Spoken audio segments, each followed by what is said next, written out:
Assalamualaikum warahmatullahi wabarakatuh. Jamaah salat tarawih yang dimuliakan oleh Allah Subhanahu wa taala. Tiba sampai dengan malam ini, malam yang ke-13.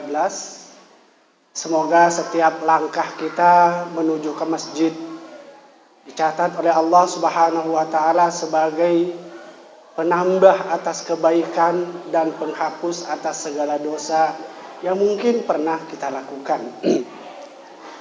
Sebelumnya saya mengajak kepada jamaah untuk sejenak berbagi bahagia kepada keluarga kita, mungkin orang tua kita, saudara kita yang telah mendahului kita, yang sedang dalam keadaan sakit atau apapun dan lain sebagainya.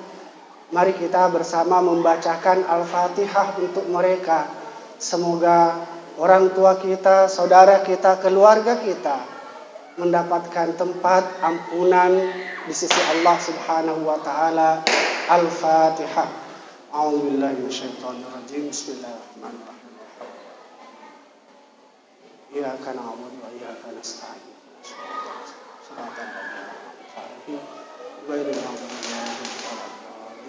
Amin amin ya rabbal alamin.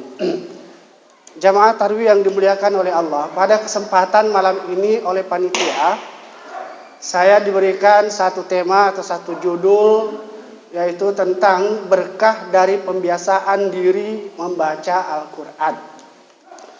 Bahwa sesuatu yang sangat dianjurkan kepada kita di dalam bulan Ramadan ini adalah memperbanyak tilawah, memperbanyak kajian, membaca Al-Quran sepanjang hari, sepanjang malam dalam kesempatan yang kita miliki. Mungkin secara garis besarnya di sini dapat saya sampaikan bahwa satu yang disebut dengan berkah adalah apapun segala sesuatu perbuatan yang kita lakukan dalam rangka untuk kita mendekatkan diri kepada Allah Subhanahu wa taala, itu adalah barokah, atau yang disebut dengan jaminan bahwa perbuatan baik apapun yang kita lakukan sepanjang hari, terutama di bulan Ramadan ini, adalah merupakan suatu jaminan dari Allah Subhanahu wa taala, adalah merupakan sesuatu perbuatan yang dapat mendekatkan, semakin dekat kita kepada Allah Subhanahu wa taala, apatah lagi di bulan Ramadan ini. Nah, di antara berkah yang dapat kita temukan dari berbagai referensi, karena kita terbiasa untuk mentadaburi daripada Al-Quran kalamullah, mentadaburi daripada Al-Quran sebagai kitabullah, adalah yang pertama, satu, dikatakan bahwa orang-orang yang terbiasa, orang-orang yang membiasakan dirinya untuk membaca kitabnya Allah Subhanahu wa taala, setiap hurufnya akan mendapatkan ganjaran, akan mendapatkan pahala. Dalam satu hadis dikatakan, Rasulullah tidak mengatakan, aku tidak mengatakan, kata Rasulullah, alif lam mim, tetapi alif adalah satu huruf, lam adalah satu huruf, dan mim adalah satu huruf. Setiap satu hurufnya diganjar oleh Allah Subhanahu wa taala dengan 10 kebaikan, apatah lagi di bulan Ramadan ini, tentu dengan berlipat ganda akan diberikan pahala kepada orang yang mendawamkan diri, yang membiasakan diri untuk selalu dekat, untuk selalu takarrub, untuk selalu membaca ayat-ayatnya Allah Subhanahu wa taala. Kalau kita perhatikan bahwa di dalam Al-Quran terdapat kurang lebih 1.025.000 huruf, ya, 6.636 atau 6.666 ayat. Kita dapat membayangkan berapa banyak ganjaran yang diberikan oleh Allah Subhanahu wa taala kepada kita, sebagai motivasi bagi kita, sebagai dorongan bagi kita untuk senantiasa mentadaburi, untuk melakukan qiraat terhadap ayat-ayat Allah. Siapa yang hendak berbicara dengan Allah, maka bacalah Al-Quran. Satu keistimewaan dari Al-Quran sampai dengan pada saat sekarang ini, bahwa tidak satupun manusia yang mampu untuk merubah satu perubahan pun, baik berupa titik, baik berupa tanda baca, dan apapun di dalam Al-Quran. Manusia tidak akan pernah ada yang mampu untuk melakukan perubahan itu, tetapi Al-Quran mampu untuk merubah bagi orang-orang yang membacanya. Hadirin jamaah tarawih yang dimuliakan oleh Allah Subhanahu wa taala. Lalu kemudian berkah yang kedua bagi orang yang membiasakan mendawamkan diri membaca Al-Quran. Al-Quran akan menjadi syafaah. Al-Quran akan menjadi hujjah. Al-Quran akan menjadi pembela di hari kiamat bagi orang-orang yang terbiasa, bagi orang-orang yang meluangkan waktunya untuk selalu membaca Al-Quran. Bukan orang yang menunggu waktu luang baru membaca Al-Quran, tapi meluangkan waktunya untuk membaca Al-Quran. Dalam satu hadis riwayat Ahmad dijelaskan, Rasulullah SAW bersabda, "Asyamu wal Quran yashfa'ani lil abdi yaumal qiyamati."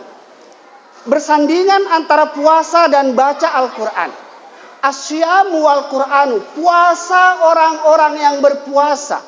Wal Qur'anu, bacaan Al-Qur'annya orang-orang yang membaca Al-Qur'an. Yashfa'ani lil abdi yaumal qiyamati, akan memberikan syafaat, akan memberikan pembelaan, menjadi pembela bagi orang-orang yang melakukan dua amalan tersebut pada hari kiamat. Yaqulu syam, lalu puasa berkata, "Ai Rabbi mana'tuhu at-ta'ama wasyahawati bin nahar." Ya Tuhanku, sungguh aku telah menahan orang ini daripada makan dan minum, daripada syahwat di siang hari. Ya, fa syafa'ni bihi. Maka berikanlah aku kesempatan untuk memberikan syafaat kepada orang-orang yang berpuasa di bulan Ramadan. Berikanlah aku kesempatan, wahai Tuhan, untuk memberikan syafaat kepada orang-orang yang membaca Al-Quran di dalam bulan Ramadan, dan tentu juga menjadi suatu kebiasaan pada bulan-bulan yang selain daripada Ramadan itu. Ya.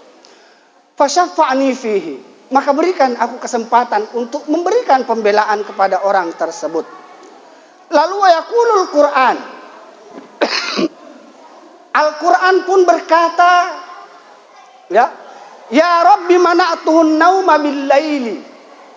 Wahai Tuhan, sungguh aku telah menahan orang ini untuk tidur malam, karena mereka membaca Al-Quran, karena mereka memaksakan diri untuk bercakap-cakap denganmu ya Allah, dengan tilawah yang indah yang mereka lakukan pada malam hari di bulan Ramadan, ataupun menjadi kebiasaan pada waktu-waktu setelah bulan Ramadan. Fasyafa'ni fihi, maka berikanlah aku satu kesempatan untuk memberikan suatu pembelaan kepada orang tersebut. Qala, lalu Allah berfirman kepada keduanya, berikanlah akan syafaat atau pembelaan kepada orang-orang tersebut. Atau qala fayashfa'ani. Dua amalan tersebut, yaitu amalan orang yang berpuasa dan orang-orang yang mendawamkan Al-Quran, ya, mendawamkan, membiasakan diri untuk membaca Al-Quran, akan memberikan syafaat di hari yang akan datang. Kaum muslimin jamaah tarawih yang dimuliakan oleh Allah Subhanahu wa taala. Kemudian berkah yang ketiga yang didapatkan oleh orang-orang yang terbiasa untuk membaca Al-Quran adalah dikumpulkan di dalam surganya Allah Subhanahu wa taala bersama dengan para malaikat-malaikat yang agung. Dalam satu hadis yang lain dikatakan oleh Rasulullah sallallahu alaihi wasallam, ya, al-jannatu mushtaqatun ila arba'ati nafarin. Bahwasanya ternyata surganya Allah Subhanahu wa taala merindukan kepada 4 kelompok golongan manusia. Mungkin selama ini dalam perspektif kita, kitalah yang merindukan Kitalah yang selalu menginginkan dalam doa-doa yang selalu kita panjatkan. Ya Allah, jadikanlah surga sebagai tempat kembaliku. Tetapi ternyata di sisi lain, dalam sabda Rasulullah sallallahu alaihi wasallam, al-jannatu mushtaqatun ila arba'ati nafarin.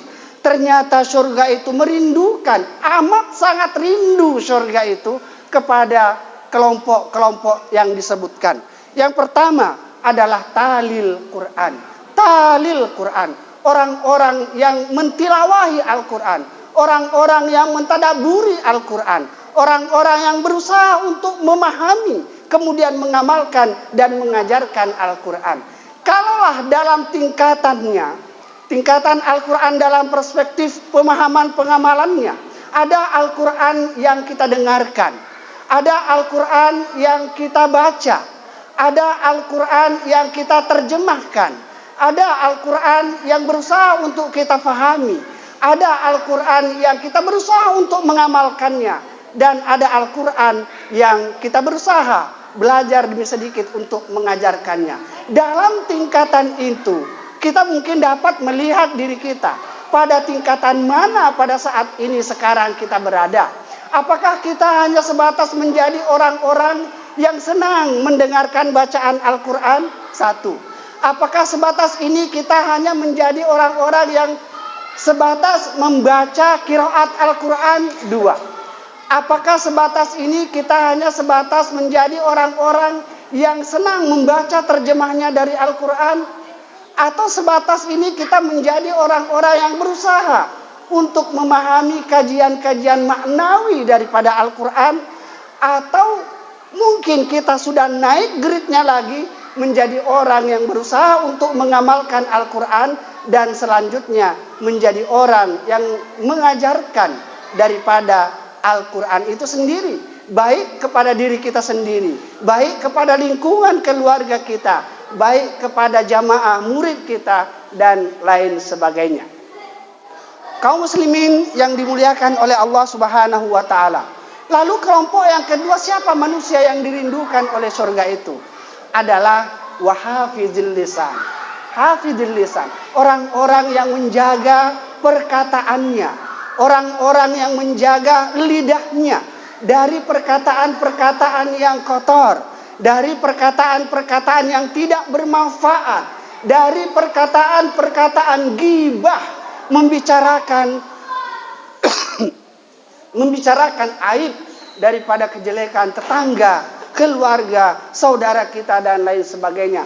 Sebab semua itu akan dapat meruntuhkan nilai-nilai pahala puasa, nilai-nilai qiraat yang kita lakukan sepanjang usia kita. Ada satu kelompok manusia yang kembali kepada Allah Subhanahu wa taala nanti di hari kemudian dalam keadaan muflis atau orang-orang yang bangkrut. Banyak amal ibadahnya, banyak sholat malamnya, banyak aktivitas bermanfaat sosialnya. Akan tetapi semua itu tidak memberikan manfaat sedikit pun kepadanya. Kenapa? Karena diberikan kepada orang-orang yang dulu pada masa hidupnya. Siapa yang dia ghibah? Siapa yang dia sakiti? Siapa yang dia bicarakan aibnya? Dan lain sebagainya. Oleh karena itu, di dalam bulan Ramadan ini tentu imsak yang kita lakukan, menahan yang kita lakukan, bukan hanya sebatas menahan perut kita dari haus dan dahaga, tetapi juga menahan anggota-anggota tubuh kita, lisan kita, pandangan kita, pendengaran kita, tangan kita, langkah kaki kita dari hal-hal yang dapat membatalkan nilai-nilai kebaikan ibadah Ramadan yang kita lakukan pada tahun ini. Oleh karena itu jamaah tarawih yang dimuliakan oleh Allah Subhanahu wa taala, tentu berpuasa tidak hanya sebatas berpuasa kita lakukan, tapi bagaimana kita menjadi orang-orang yang shaimin, hawas alal hawas. Betul-betul kita berpuasa tidak hanya sebatas menahan haus dan dahaga, seperti yang digambarkan oleh Rasulullah sallallahu alaihi wasallam, kam min shaimin laisa lahu min syamihi illa ju' wal atash. Banyak ternyata ya orang yang berpuasa tetapi tidak mendapatkan apa-apa daripada puasanya, melainkan hanya sebatas menahan lapar, melainkan hanya sebatas menahan haus di dalam bulan Ramadan. Kenapa? Karena ada perbuatan-perbuatan yang tidak baik yang dia lakukan. Terutama sekali yang dapat membatalkan nilai puasa adalah dusta, ghibah, perkataan-perkataan yang tidak baik seperti yang telah kita sebutkan tadi. Oleh karena itu, mari sama kita menjaga diri kita dari perbuatan-perbuatan yang dapat membatalkan aktivitas ibadah Ramadan yang kita lakukan.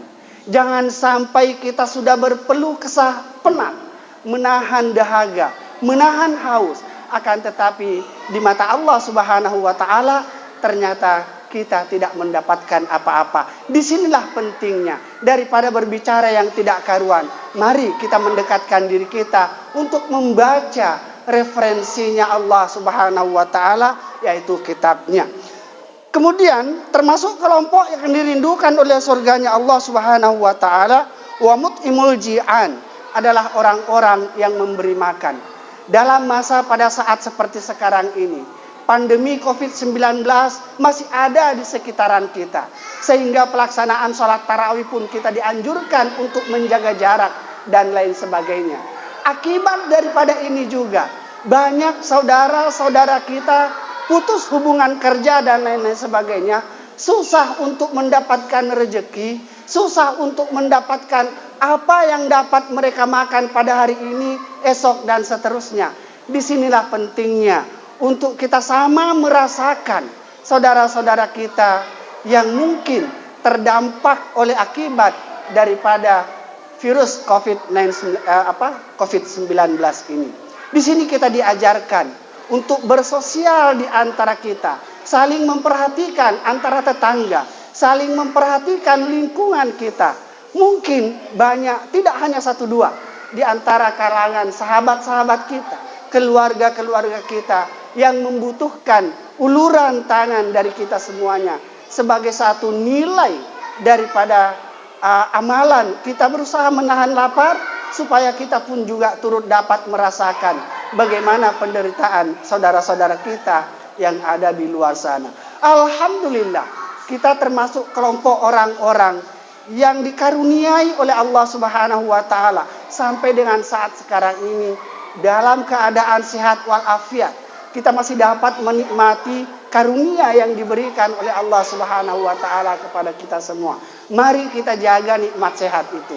Mari kita jaga nikmat peluang yang baik ini untuk senantiasa berusaha mendekatkan diri kita kepada Allah Subhanahu wa taala. Capek dalam ibadah, insya Allah akan berganjar di hari kemudian yang akan datang.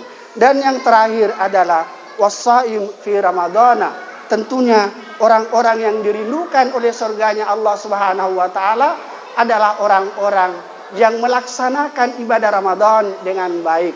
Man shoma ramadana imanan wa ihtisaba, dia akan pasti mendapatkan pengampunan dari Allah Subhanahu wa taala. Jamaah tarawih yang dimuliakan oleh Allah Subhanahu wa taala, kiranya tidak berpanjang lebar apa yang dapat saya sampaikan pada kesempatan yang berbahagia ini. Semoga dapat bermanfaat bagi diri sendiri dan kepada jamaah untuk menjadi bekal muzakarah bagi kita semua, ya, bermanfaat dalam kehidupan kita sehari-hari.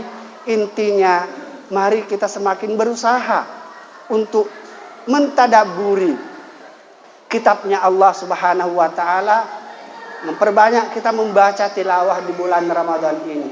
Jangan biarkan Al-Quran kita di rumah berdebu karena jarang atau nyaris tidak pernah kita sentuh sama sekali.